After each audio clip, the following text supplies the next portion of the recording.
আসসালামু আলাইকুম ওয়ারাহমাতুল্লাহ। তুমি কি কখনো অনুভব করো জীবনে সব কিছু ঠিক আছে কিন্তু শান্তি নেই? রিজিক আছে কিন্তু বরকত নেই।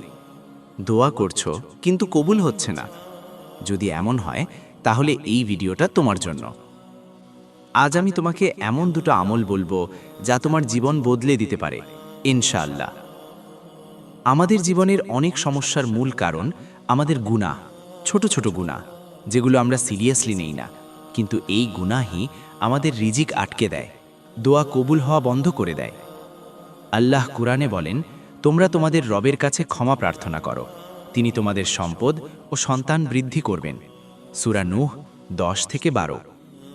মানে সমস্যার সমাধান একটাই, আল্লাহর কাছে ফিরে আসা। ইস্তেগফার মানে আল্লাহর কাছে বলা, আল্লাহ আমি ভুল করেছি, আমাকে মাফ করুন। শুধু এই একটা শব্দ, আস্তাগফিরুল্লাহ। কিন্তু যদি এটা মন থেকে বলা যায়, রাসূল সাল্লাল্লাহু আলাইহি ওয়াসাল্লাম বলেছেন, যে ব্যক্তি বেশি বেশি ইস্তেগফার করবে আল্লাহ তার সব সংকট দূর করে দেবেন। সুনান আবু দাউদ 1518। আরেকটা কথা শুনে অবাক হবে, রাসূল সাল্লাল্লাহু আলাইহি ওয়াসাল্লাম নিজেই দিনে 100 বার ইস্তেগফার করতেন। সহিহ বুখারী 6307। যিনি ছিলেন নিষ্পাপ, তিনি যদি 100 বার করেন তাহলে আমাদের কতবার করা উচিত?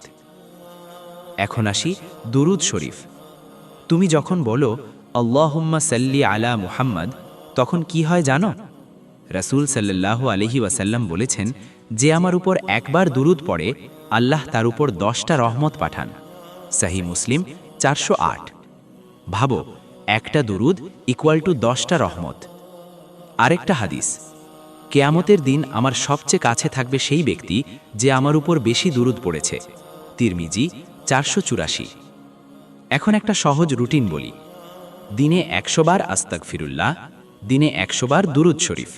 সময় লাগবে 5 থেকে 10 মিনিট, কিন্তু এর রেজাল্ট, দুশ্চিন্তা কমবে, রিজিকে বরকত আসবে, মন শান্ত হবে, গুনাহ মাফ হবে।